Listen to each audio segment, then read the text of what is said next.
The rain fell in relentless sheets over Manhattan, turning the city lights into blurred streaks of gold and white. On the Brooklyn Bridge, puddles reflected the neon glow of distant traffic, each ripple distorting the orderly chaos below. Benjamin Hard's phone buzzed insistently in his pocket, the caller ID flashing the familiar digits of the NYPD. He had a sense of foreboding before even answering. "Hard here," he said, his voice calm, precise. "We've got a situation on the bridge," the dispatcher replied, urgency threading the words. "Photographer found dead. Call him Lucius Keller. His camera is damaged. Officers on site are waiting for you." The name registered immediately. Keller was a rising star in the city's contemporary art scene, known for his haunting cityscapes and nocturnal portraits. His work was intimate, capturing the solitude of urban life. The news that he had been found dead on the bridge sent a cold ripple down Hard's spine.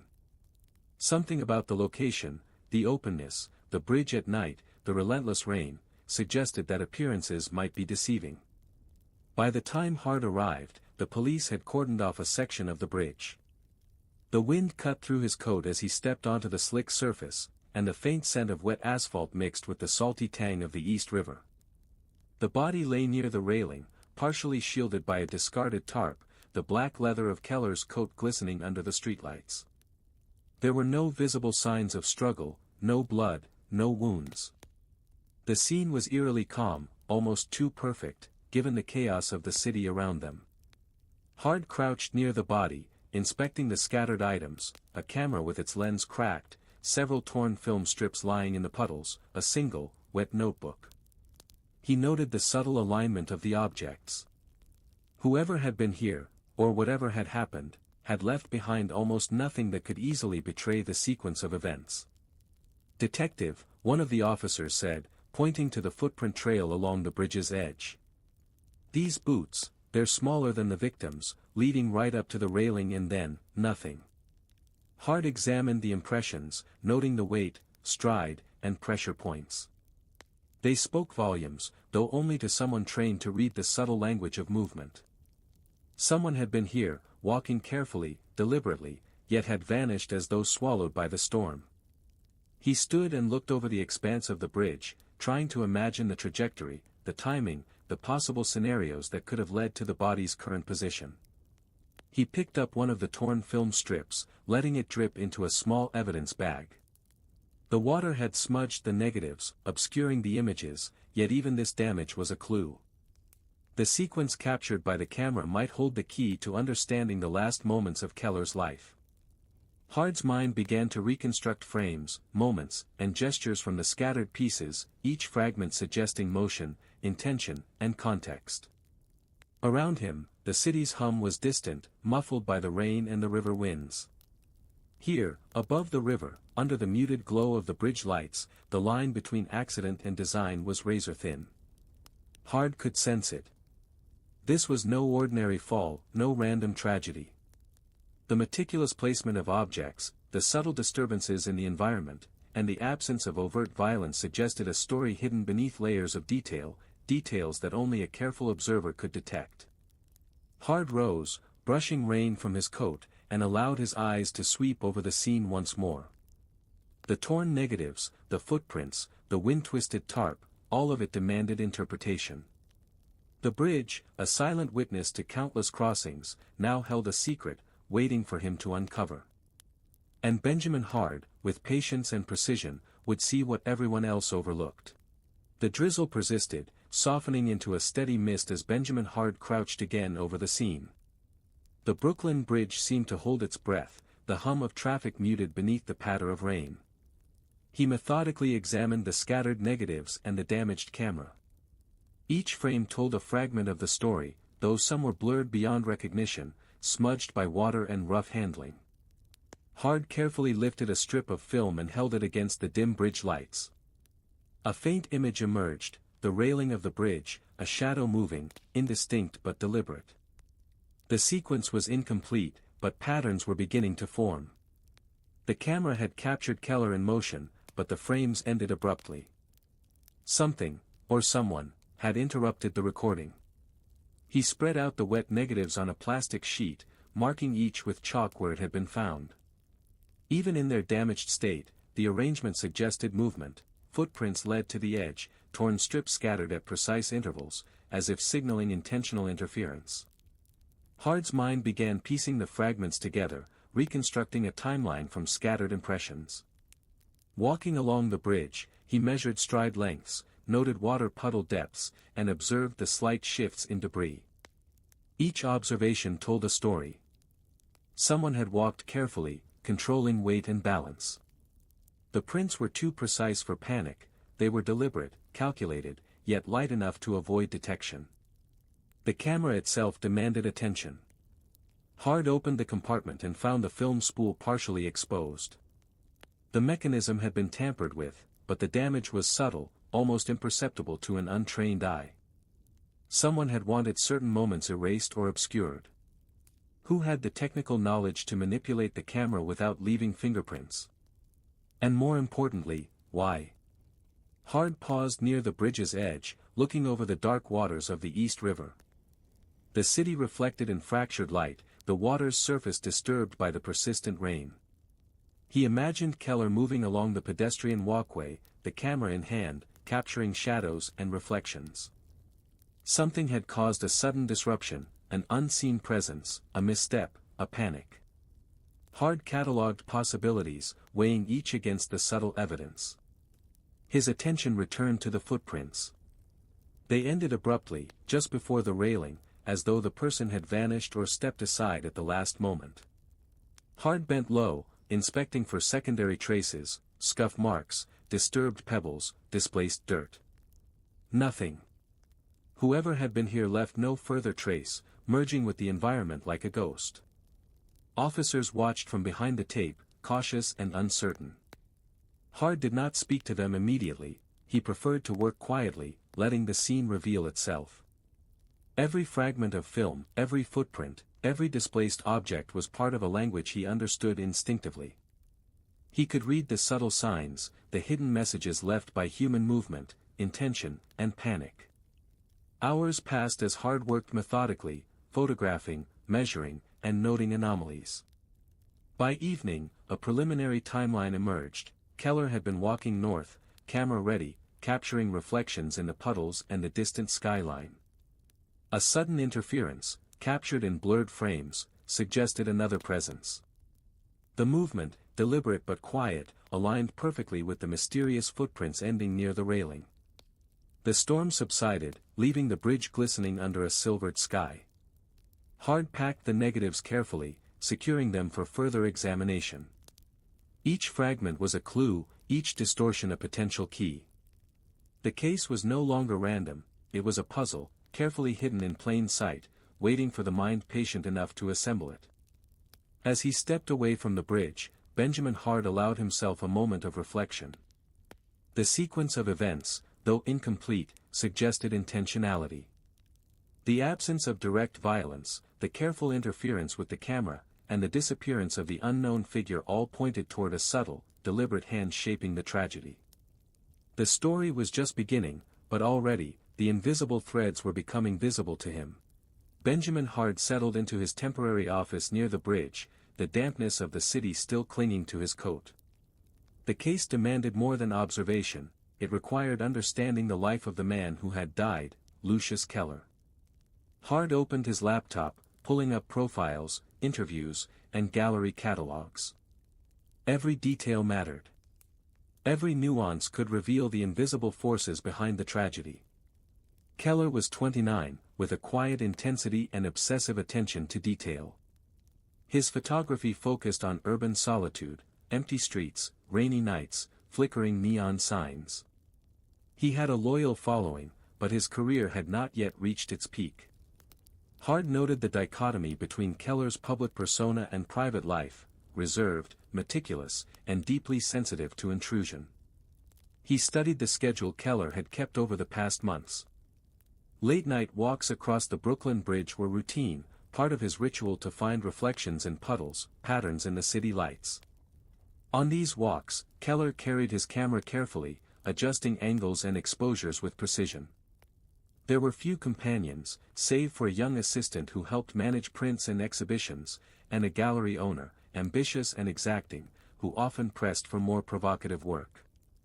Hard's gaze lingered on photographs of the bridge at night, desolate, wet, and shimmering with reflections.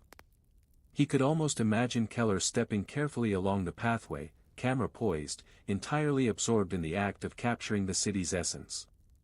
Any intrusion, any sudden presence could have startled him, perhaps explaining the abrupt end captured on the damaged film. He compiled notes on potential motives, professional jealousy, artistic disputes, personal obsessions. The assistant had access to the camera and might have desired credit for Keller's work. The gallery owner had reasons to push Keller toward more dangerous, attention-grabbing projects. Random pedestrians were a factor, too, especially those who might cross the bridge unnoticed, yet with enough proximity to create a subtle disturbance. Hard also analyzed Keller's personality through interviews with friends and colleagues. Keller was meticulous, often anxious about disruptions, protective of his work, and prone to sudden retreats when stressed. These traits, Hard recognized, could influence how the final moments unfolded. A sudden encounter, a misstep, a shock, each could lead to tragedy even without direct malice. Returning to the evidence, Hard compared his mental reconstruction with Keller's habits. The torn negatives, the scattered footprints, the wet patches on the bridge, they all hinted at someone who understood the environment and the victim's routines. Whoever had been present anticipated Keller's movements and perhaps intended to remain unnoticed. As evening fell, Hard leaned back in his chair. The puzzle was slowly revealing itself, the victim's predictable patterns, the careful placement of objects, and the subtle traces left behind formed a tapestry that demanded interpretation. He could see the outline of the unknown figure, moving like a shadow across the bridge, interacting with the environment in a way that left minimal evidence. By nightfall, Hard had a preliminary profile not just of the victim, but of those who might intersect with him in these final moments. The assistant, the gallery owner, the random pedestrian, each possibility had weight, but none explained the precise, quiet nature of the disturbance. Hard understood that the answer lay in noticing the invisible, reading the details overlooked by everyone else. The rain had stopped, leaving the city shimmering under streetlights and reflections in puddles. Hard gathered his notes, glancing at images of Keller capturing lonely streets, shadows stretching across bridges, and the faint glint of water on wet asphalt. Each frame, each habit, each minute detail was a clue. And Hard knew the invisible threads of the case were starting to pull together, guiding him toward a revelation that no one else had even imagined. Benjamin Hard settled into his temporary office near the bridge, the dampness of the city still clinging to his coat.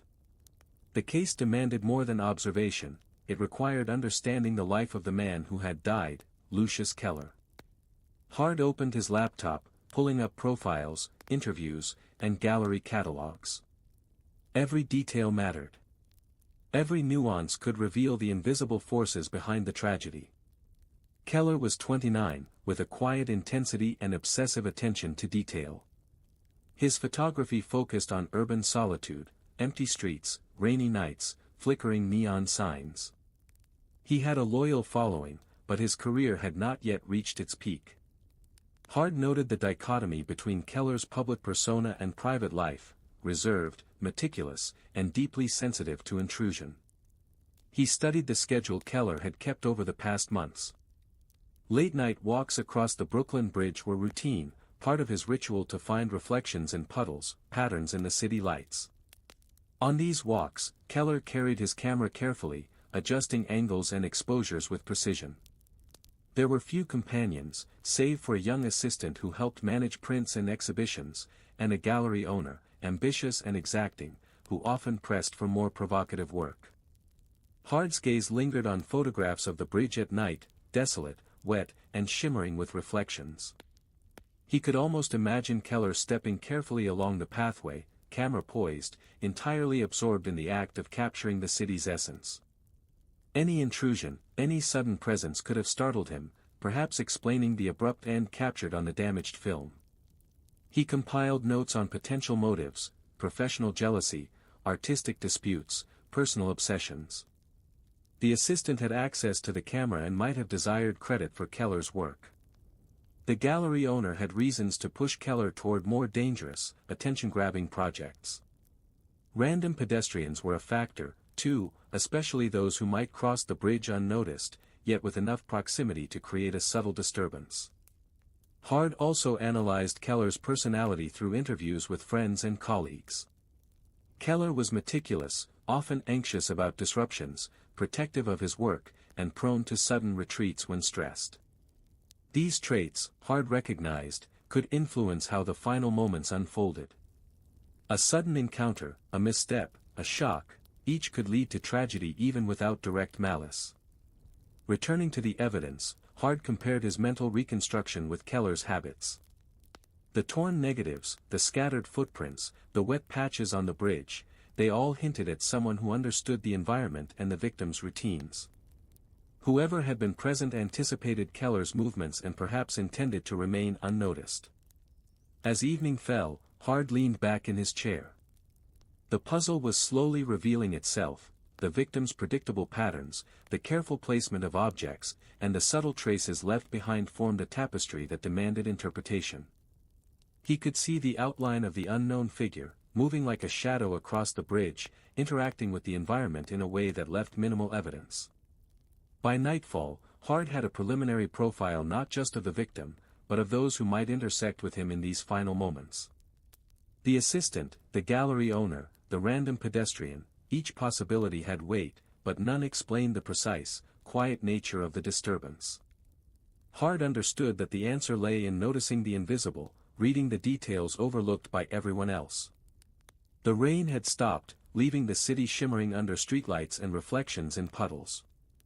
Hard gathered his notes, glancing at images of Keller capturing lonely streets, shadows stretching across bridges, and the faint glint of water on wet asphalt. Each frame, each habit, each minute detail was a clue. And Hard knew the invisible threads of the case were starting to pull together, guiding him toward a revelation that no one else had even imagined. Back in his office, Benjamin Hard laid out the damaged film strips from Lucius Keller's camera under a magnifying lamp. Each negative was warped, water-stained, and torn in unpredictable places, yet Hard saw a story hidden within the chaos. He methodically examined every frame, tracing shadows, reflections, and minute details that most would dismiss. The sequence of images, though incomplete, began to reveal movement patterns. Keller had been walking north along the bridge, pausing periodically to capture reflections in puddles and the city's neon lights.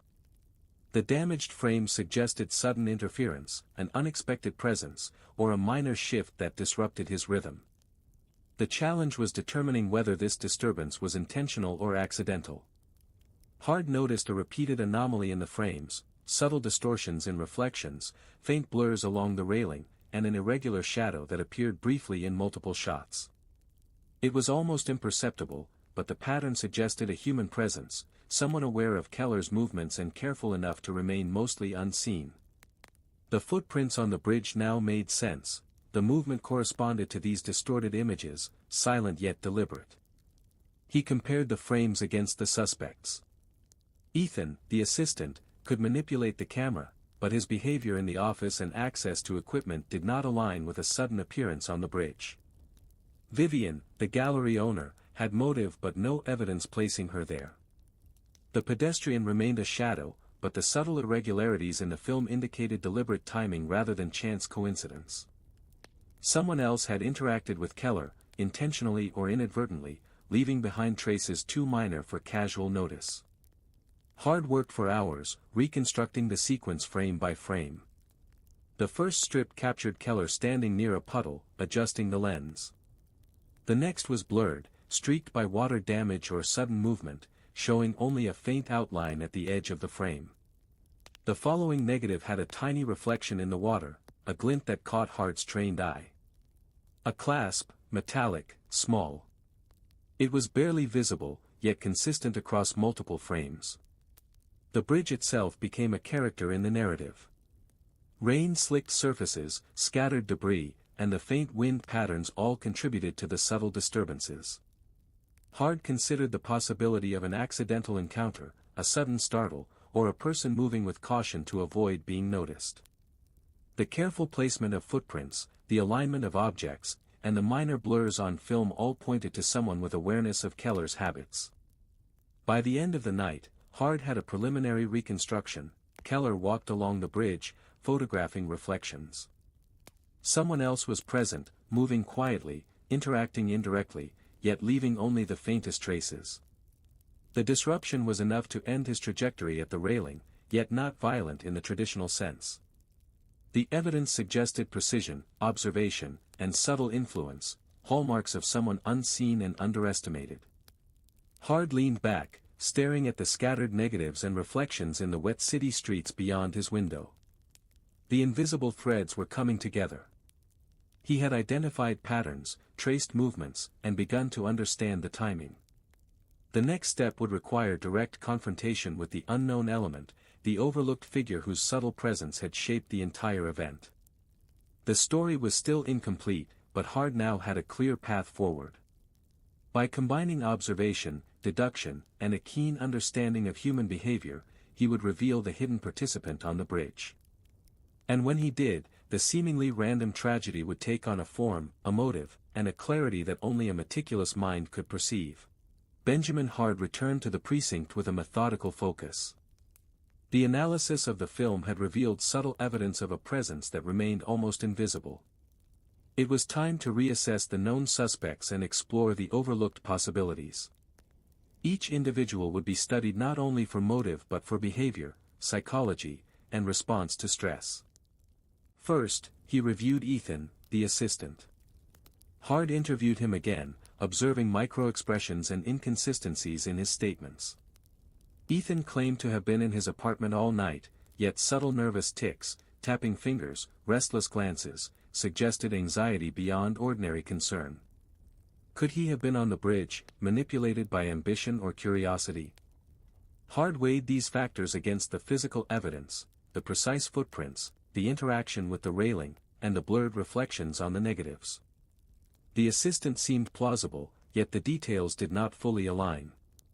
Next, Hard analyzed Vivian, the gallery owner. She had a controlled, confident demeanor, asserting her influence was limited to verbal persuasion. Her alibi was mostly verifiable, though she had access to schedules and a deep understanding of Keller's habits. Hard noted her ability to manipulate perception, but her fingerprints were absent from the physical scene. Nothing suggested she had been directly present on the bridge, and her personality suggested coercion rather than physical interference. The pedestrian, previously an unknown variable, remained elusive.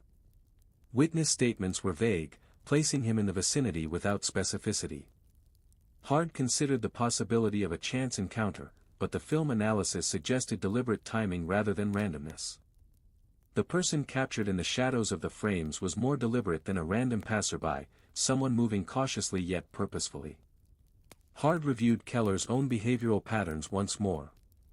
The artist had a predictable routine, late-night walks, specific stops for reflections, camera adjustments at precise intervals. Anyone attempting to influence or interact with him would need intimate knowledge of these patterns to remain undetected. This realization narrowed the scope. The presence must be someone familiar, someone underestimated, someone overlooked by the obvious list of suspects. Returning to the bridge in his mind, Hard replayed the sequence of events. The precise footprints ending near the railing, the faint metallic glint captured on film, and the subtle disturbances all pointed toward a figure small, agile, and careful.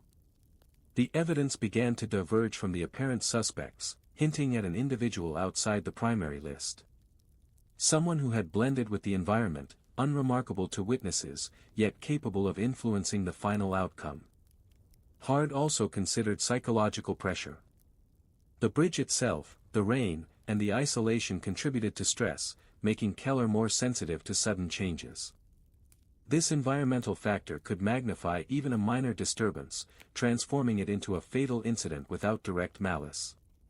Observing the suspect's behavioral patterns alongside environmental conditions, Hard realized that the true culprit might not be driven by vengeance or ambition, but by circumstance, oversight, or a subtle intervention from an unnoticed participant. By the end of the day, Hard had compiled an intricate profile, the assistant and gallery owner had motives, but the real factor had been overlooked.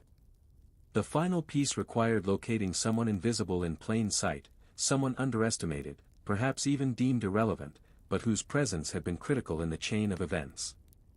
Hard prepared to follow this lead carefully, knowing that the smallest, quietest detail often held the truth.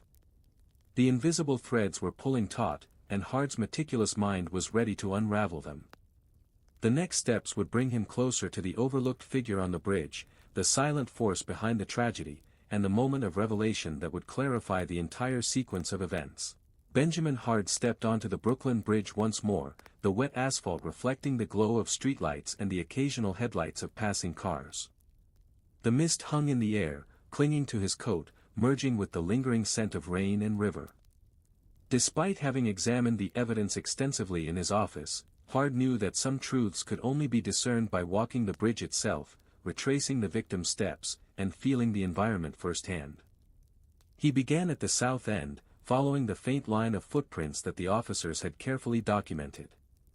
The rain had subsided, leaving behind small puddles that mirrored the cityscape. Hard observed how the surface reflected light differently depending on angle and texture, details that could have affected Keller's vision and balance during his final moments. Each puddle, each glint, became a piece of the puzzle. The torn film negatives and the camera suggested interference at precise moments.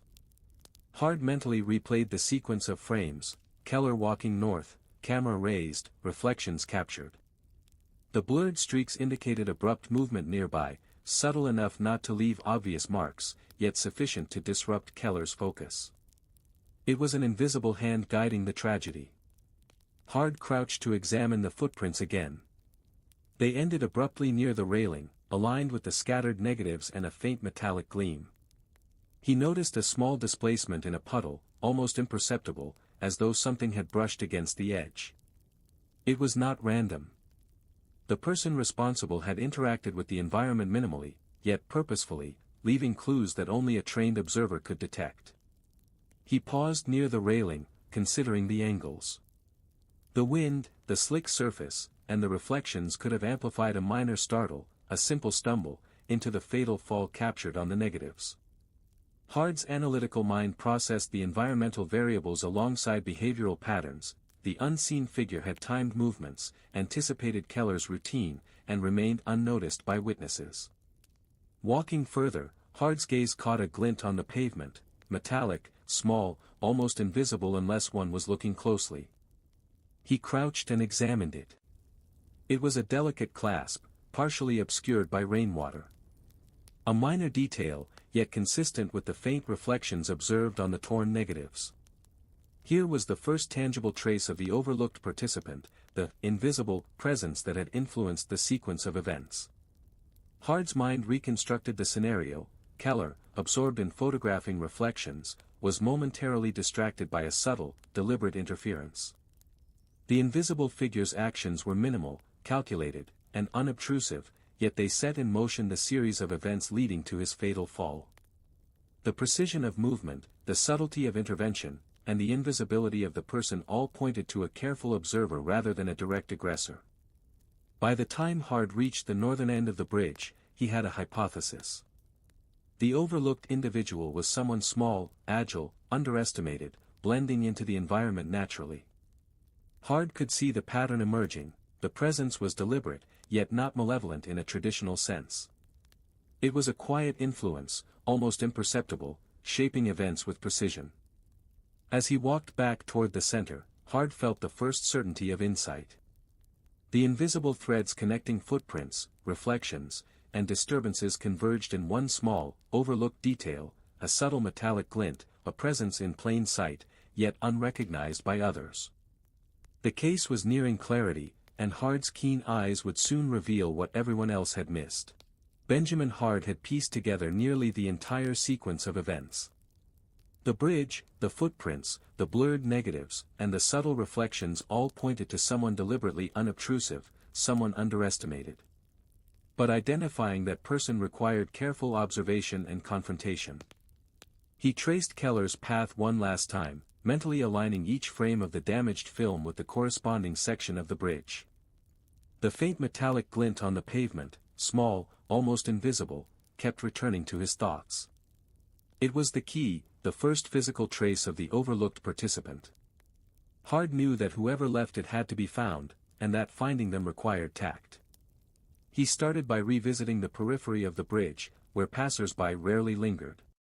He observed the area patiently, waiting for someone familiar with the space to appear. His intuition, honed over decades, guided him to a small, narrow walkway adjacent to the main pedestrian path. There, crouched behind a column, was a young woman he had seen briefly in the background during his earlier analysis, an unnoticed street artist who frequently sketched the bridge and its visitors at night. She seemed ordinary at first glance, small, inconspicuous, her clothes blending with the darkness, but Hard noticed the same meticulous precision in her movements that he had seen reflected in the subtle disturbances on the bridge. She was sketching, observing, and entirely focused, unaware of his approach. "Excuse me," Hard said calmly, stepping into view. "You were on the bridge the night Lucius Keller fell." His voice carried authority, measured yet non-threatening. The woman startled, eyes wide, hands trembling slightly as she held her sketchbook. I just sketch," she stammered. I didn't mean anything. I wasn't." Hard interrupted softly, but with unwavering focus. "I understand. You didn't intend harm. But your presence interacted with Keller's routine, subtly influencing his movements." Her face paled, comprehension dawning. I saw him walking, taking photos. I wanted to capture the reflection, the rain, the lights. I didn't touch him.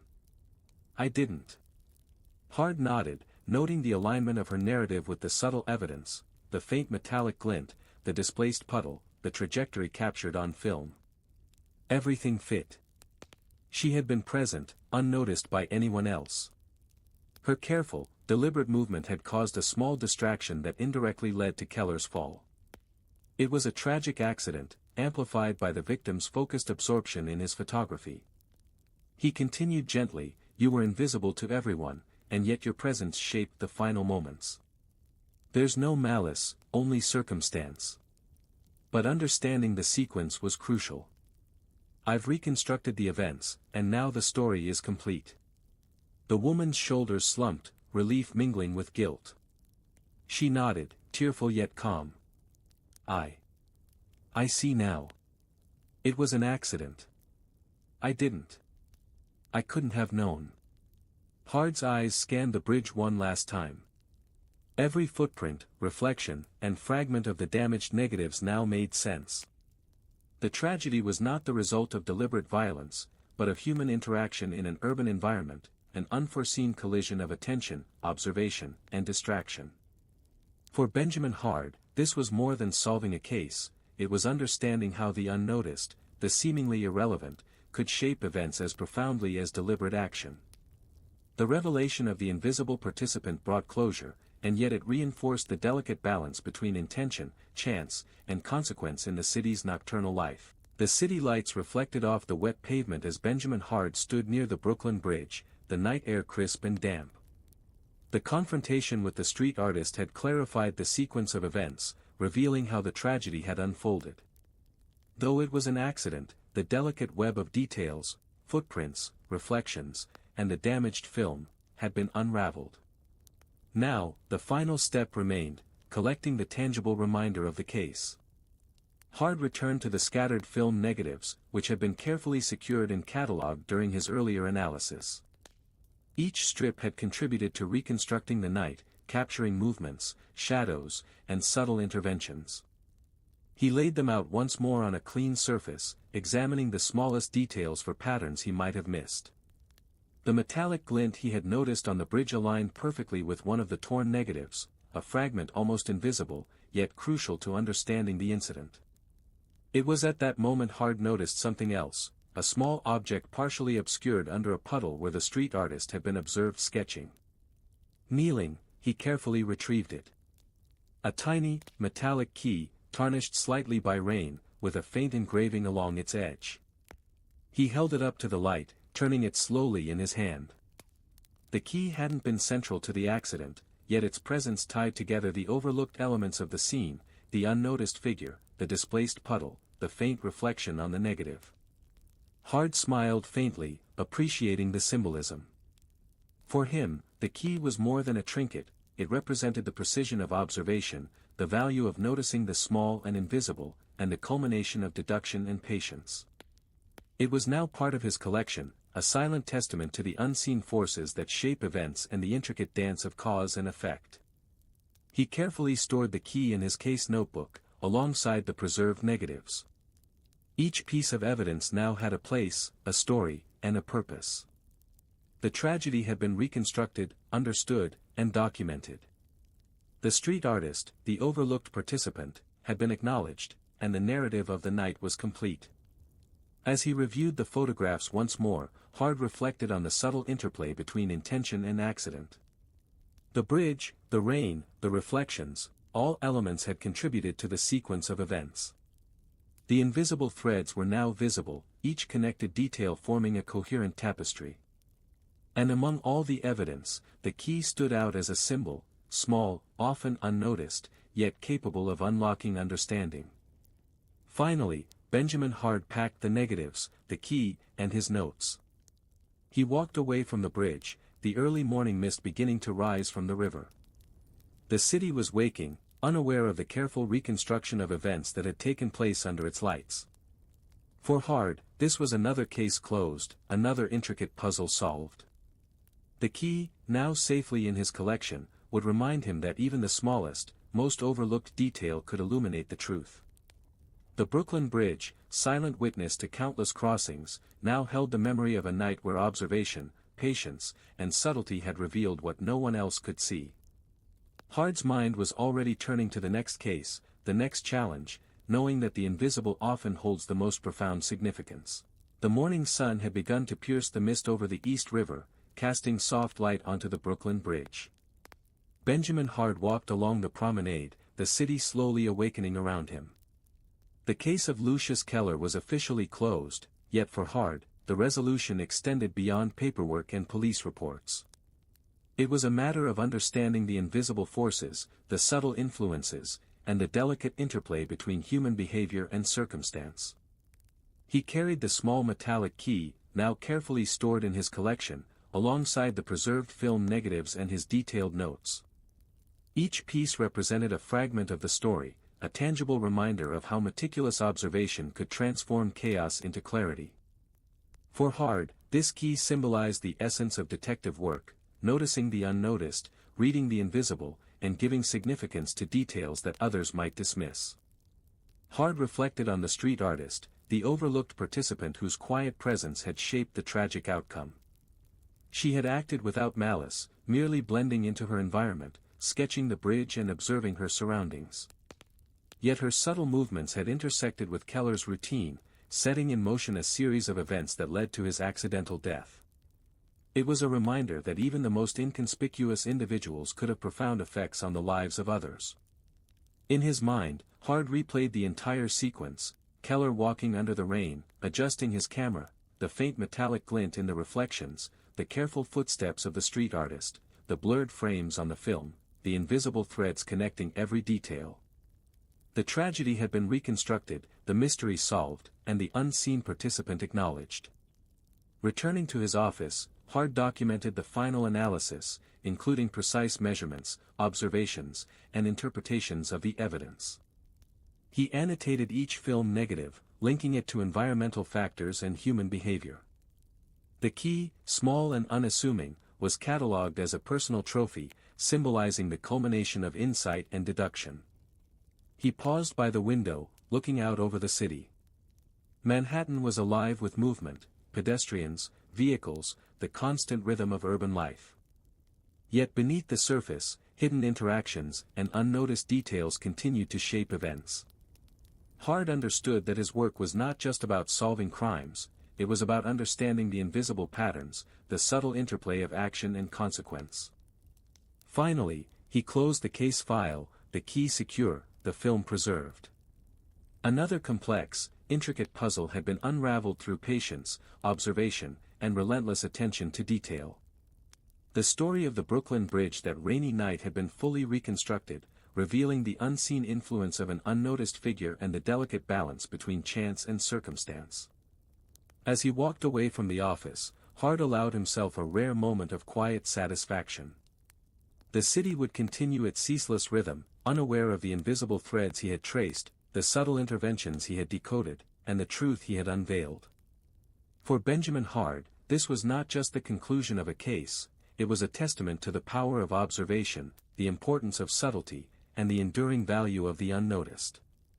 The bridge remained, silent and enduring, a witness to the events, a repository of reflections and shadows. And Hart, with his key safely in hand, was ready to face the next puzzle, the next hidden pattern, and the next unseen influence waiting to be discovered.